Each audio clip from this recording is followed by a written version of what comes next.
Breaking the News with Des Clark. I am Des Clark and this is Breaking the News, the show that breaks the week's news and asks four opinionated panellists to put it back together again. And joining me this week are stand-up Gareth Waugh, and with him is comedian Jojo Sutherland, and facing off against them is comedian Dane Baptiste, and joining him is stand-up Rachel Jackson. Now, the story of the week has of course been Afghanistan, the rapid return of the Taliban to power and the scramble by the world's governments to deal with the fallout. Joe Biden has said that he withdrew US troops from Afghanistan as he was compelled to finish what Donald Trump had started.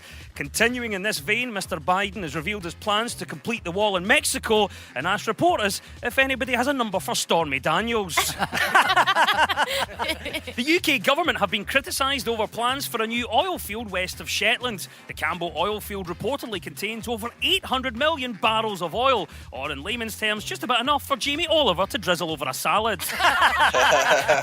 And the Queen is continuing her Balmoral holiday after a staff member at the Scottish estate tested positive for coronavirus. Apparently the staff member has been double jabbed, but that's what happens when you try to knight somebody without your glasses. Right, you've met the panel, let's crack on with round one.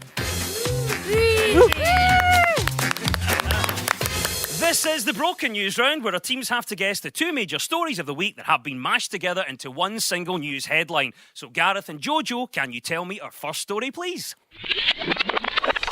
The Deputy First Minister, John Swinney, is having a bit of a mare right now. That issue has been blamed on the Scottish Government not being able to deliver chicken. They say it's because of a whole host of extraordinary powers. Opposition parties, though, have criticised the idea. They say they're doing everything they can to get peri-peri back where it belongs, on your plates. This is mad. This is even more mad than usual. Well, I think it's something to do with keeping lockdown powers forever and ever and ever, isn't it? It was, of course, the news that the Scottish Government are consulting on making some emergency COVID-19 powers permanent, including the ability to impose lockdowns and close schools, a power only previously given to light snow. Now, many of the proposals are aimed at future COVID-19 outbreaks or the spread of any other infectious virus which poses a serious risk to public health.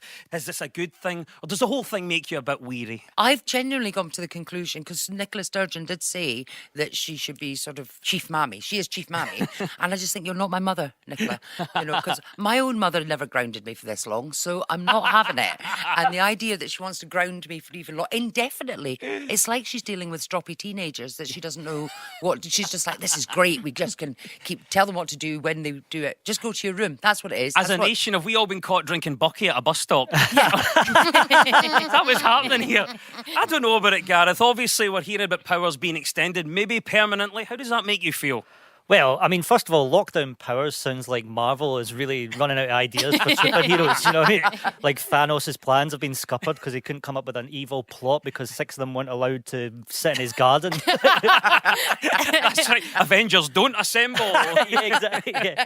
It does make me a little bit weary. I do like the analogy Jojo used of us kind of being grounded, because at this stage now, it's like not only do we feel like we're being grounded, but we're seeing some of our siblings who are supposed to be close to us getting a lot more freedom than we're getting. So I'm kind of like, yeah, but how come then Richard gets to go into space then? I've got to be grounded. That's not fair.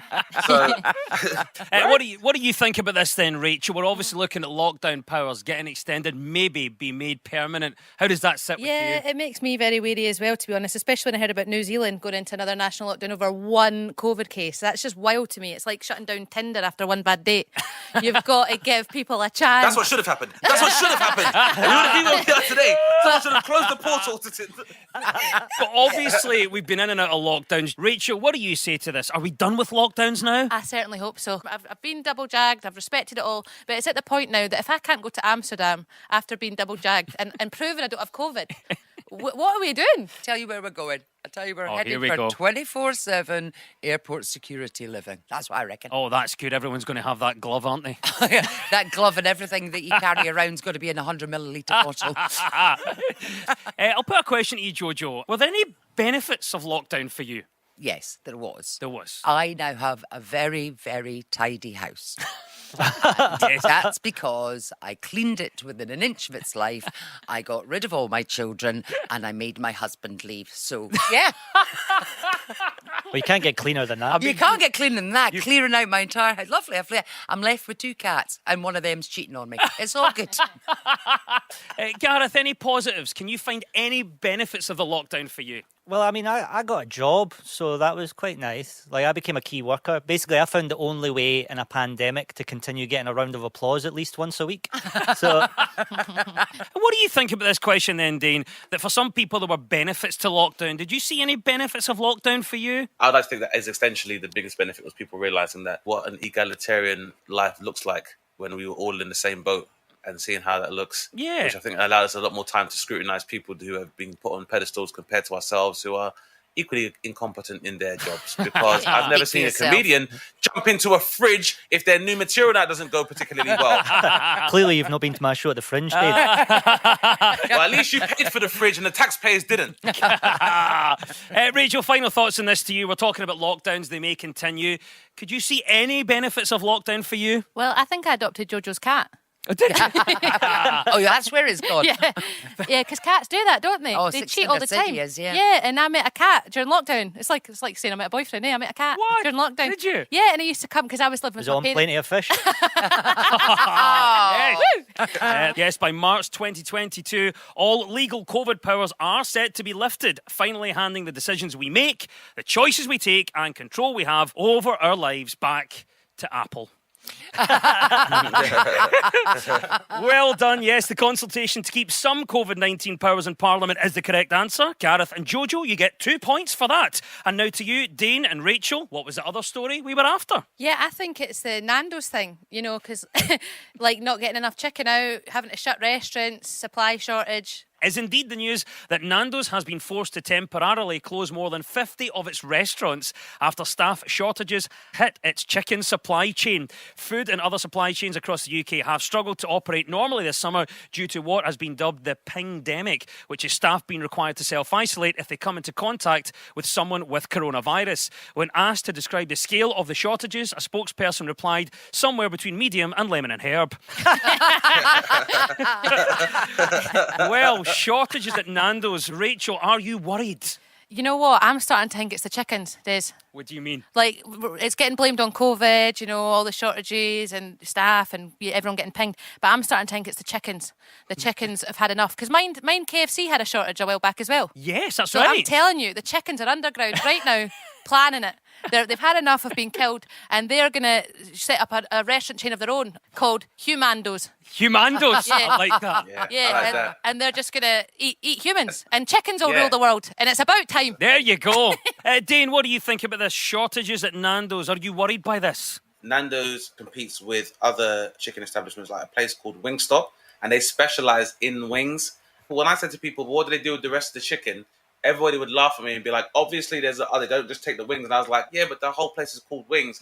So what about that supply of the rest of the chickens? And everyone was like, you're overthinking it, Dane. The chicken supply isn't that precarious. And look where we are now, everybody. Yes. So I just want to start by saying, I told you so. So you can take that, stick it in a pita with pineapple and cheese.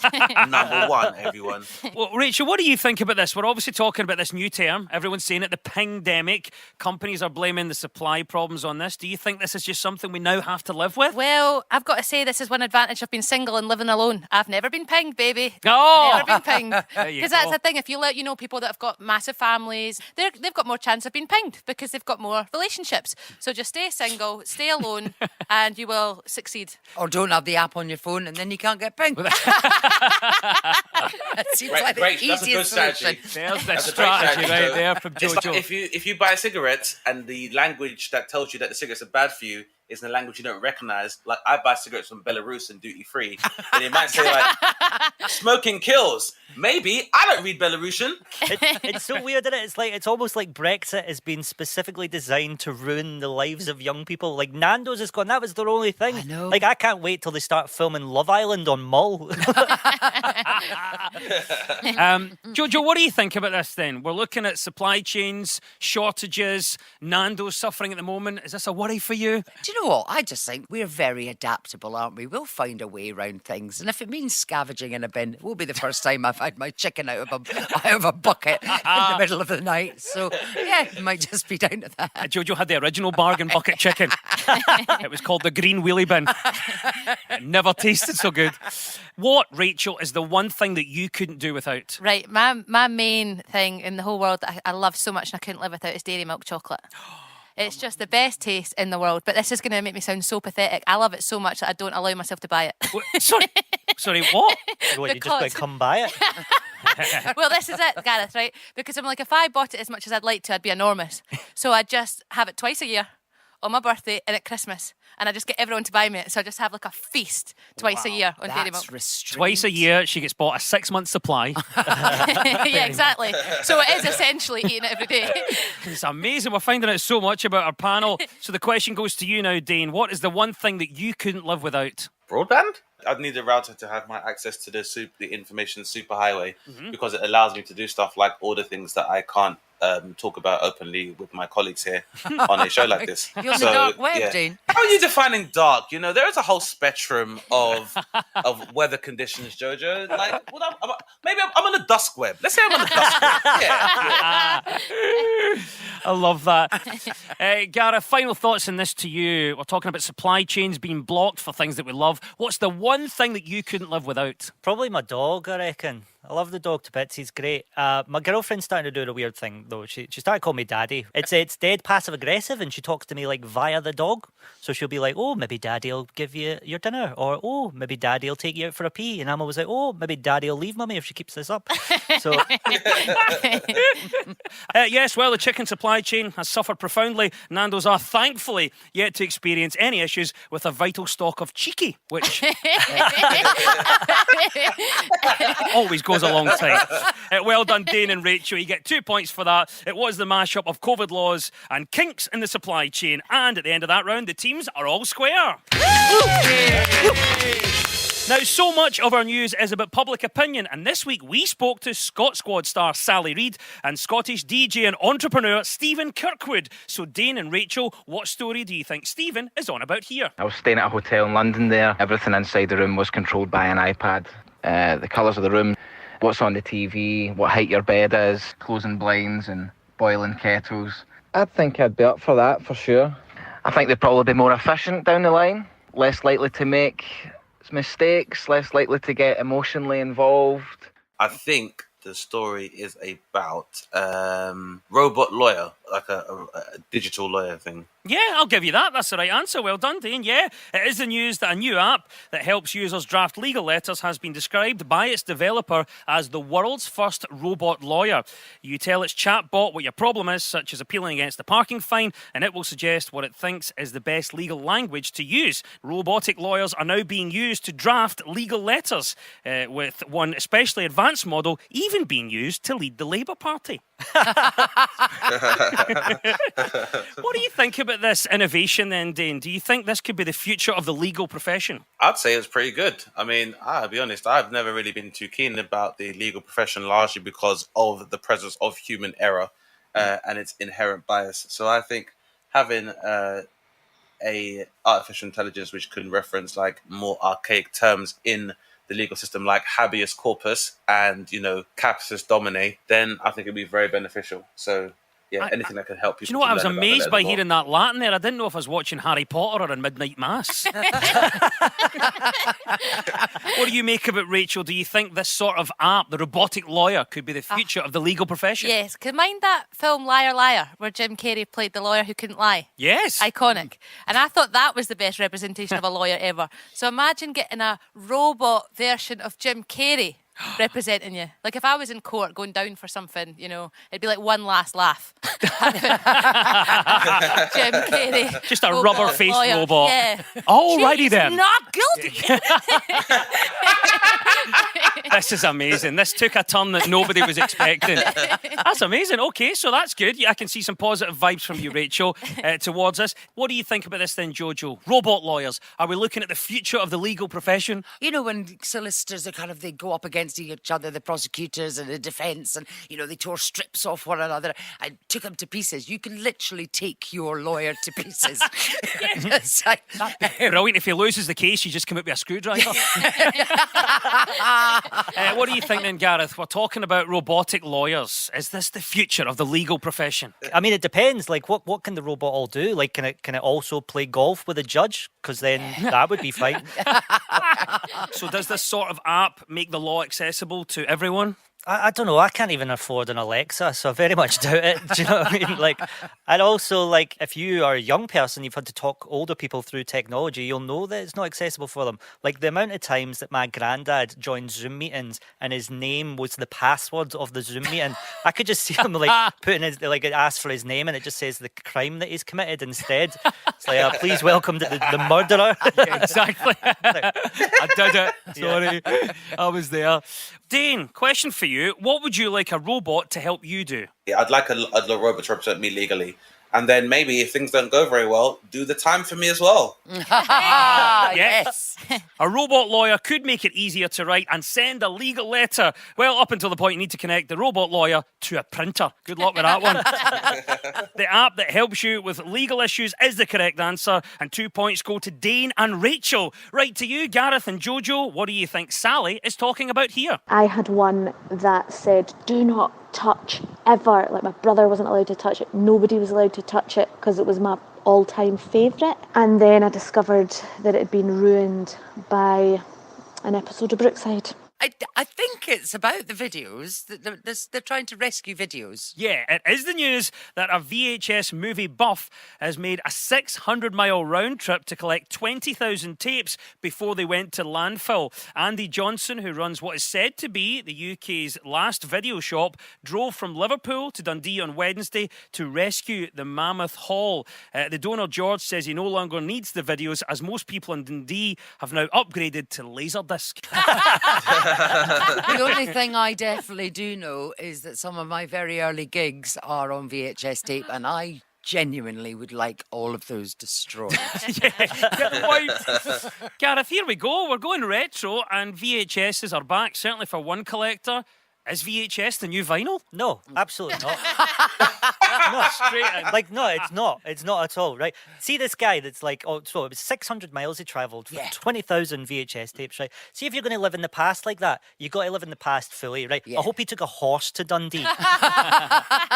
Because the thing, like, vinyl is actually better than MP3s. That's just a fact. It's 32-bit audio, whereas an MP3 is 16-bit audio. But, like, some old things aren't. Like, he shouldn't be allowed to use medicine anymore or that.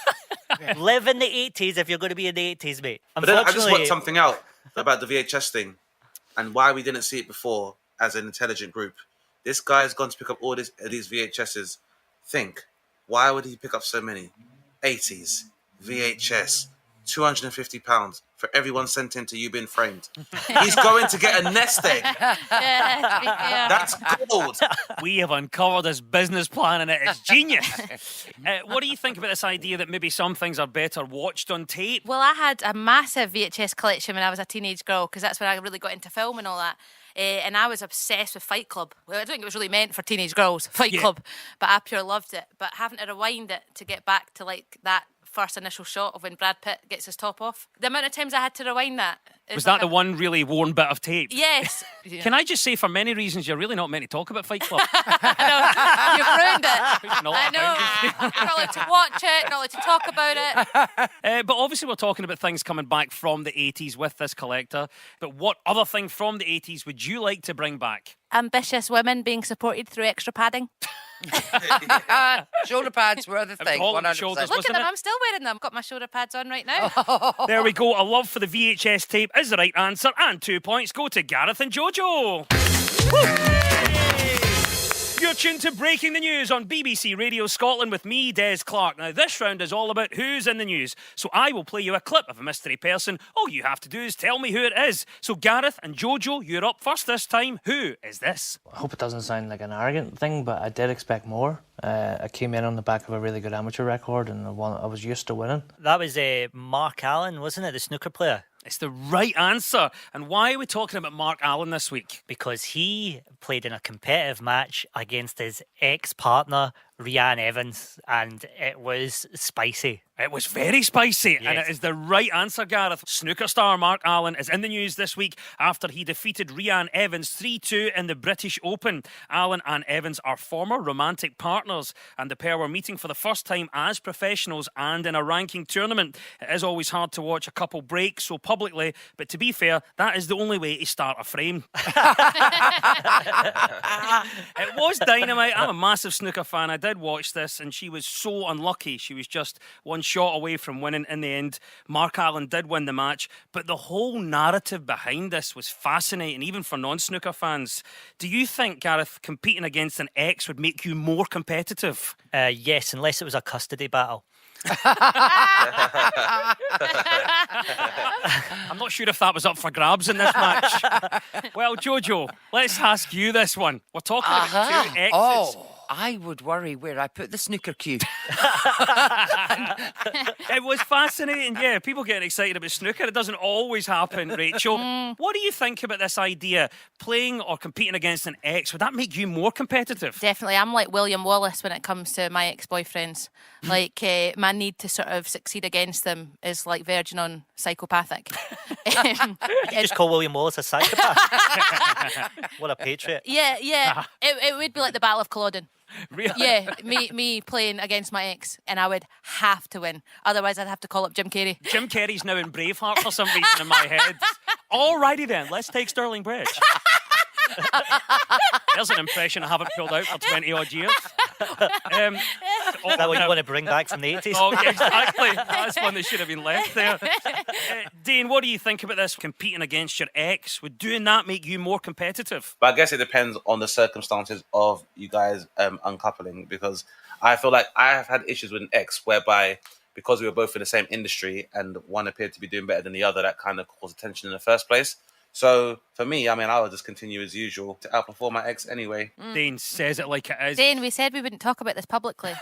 And you said you stopped eating the chocolate, didn't you? So we've all told lies. I'm just joking. I miss you, baby. So much. Yes, I love you.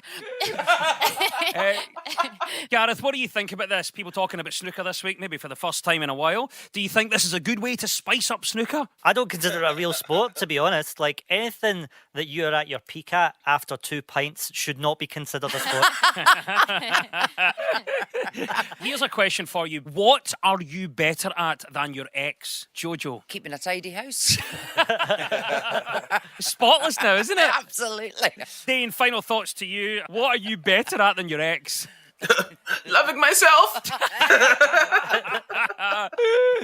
Yes, according to the rumours, when the two snooker players split up, Rhiann Evans tried to ruin all of Mark Allen's work clothes by sewing sleeves onto his waistcoats. Yeah, well done. 2 points go to Gareth and Jojo. That was snooker star Mark Allen. Right to you, Dane and Rachel. It's your turn. Who is this and why are they in the news? I mean, I kind of talk my mind, I think, mainly in interviews. I just don't, I don't try and censor myself. And you get asked 2 days after you finish shooting an eight-month shoot, a movie, would you do another one? You're like, no, I wouldn't at this point. Daniel Craig, who just moans all the time about everything. Yeah, well done for getting the right answer. It is, of course, Daniel Craig. The James Bond star made the news this week after saying he will not leave his children a substantial inheritance as he finds the practice distasteful, a word which also describes the decor in the old folks' home his kids have already picked out for him. Rachel, do you agree with him that inheritance is distasteful? Seems way harsh, but he's always seemed dead sleek it to me. Daniel Craig. Beautiful word, by the way. Aye. I love that you're calling him sleek it. The man's a literal spy. Like, he's kind of got to be. Dane, just for your benefit, sleek it means... Just like sly, sneaky, creepy, sneaky. All of that sort of thing. We're just talking about, Daniel Craig saying inheritance is distasteful. Do you agree with him on that? I think the distasteful part really is the fact that an inheritance creates this paradigm whereby you're exchanging the life of a member of your family or somebody you love for money. And I think inheritance brings that out of you. It's like, you can imagine, let's say Rachel gets up with the guy who is the heir to the vast milk chocolate fortune. And he's like, my dad, he keeps frustrating us. Why won't he let us be together, Rachel? And then you're like, if your father wasn't around, we could make love in a fountain of chocolate. And then the seed is planted, and then I'd have to kill my own dad.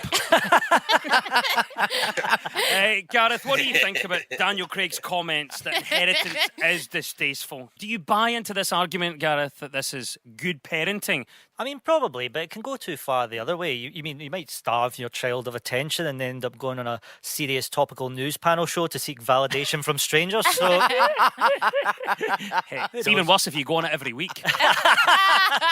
I think there's an air of privilege attached to the fact that anybody is assuming that they'll get an inheritance anyway. Do you know what I mean? So Yeah, exactly. I know I never inherited anything, and in fact, completely contrary to inheriting anything, my dad genuinely died £250,000 in debt, which then prompted my brother to say, "Who says you can't take it with you?"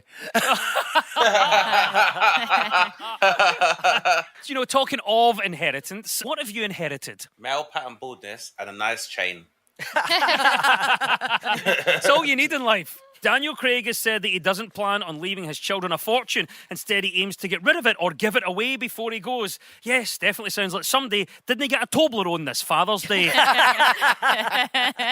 Well done, Daniel Craig is the right answer, and 2 points go to Dane and Rachel. Yeah.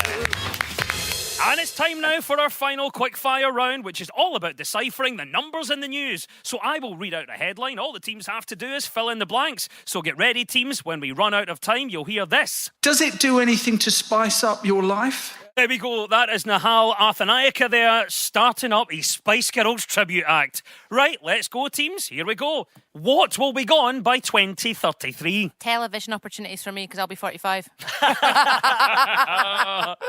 What will be gone by 2033? All VHS tapes. Finally eradicated like smallpox. Yeah, exactly. What will be gone by 2033? human lawyers. What will be gone by 2033? 2032. The answer is magnetic strips on bank cards. Does it do anything to spice up your life? Oh, there we go. That is our klaxon. Nihal as Arthanaikid. It means it's all over. And at the end of the quiz, our winners this week are Dane Baptiste and Rachel Jackson. Yeah. And unlucky commiserations to Gareth Waugh and Jojo Sutherland. Yeah. And we'll leave you with the breaking news. Breaking news just in. A group of 20 protesters invaded and refused to leave Edinburgh Castle, citing their rights under the English Magna Carta. It's such a shocking lack of understanding of Scottish culture and history that it's already been turned into a sequel to Braveheart. A grocery run turned into a snake rescue for an Australian woman when she was greeted by a python poking out from a supermarket shelf. The supermarket have defended themselves amidst the controversy, saying the snake was elderly and had therefore struggled to find work outside of being a supermarket greeter. And Matt Hancock has gone viral after being mobbed by a group of women on the London Underground. The former health secretary was really put on the spot as he couldn't find them all jobs in his office. The news is broken. I've been Des Clark. Goodbye.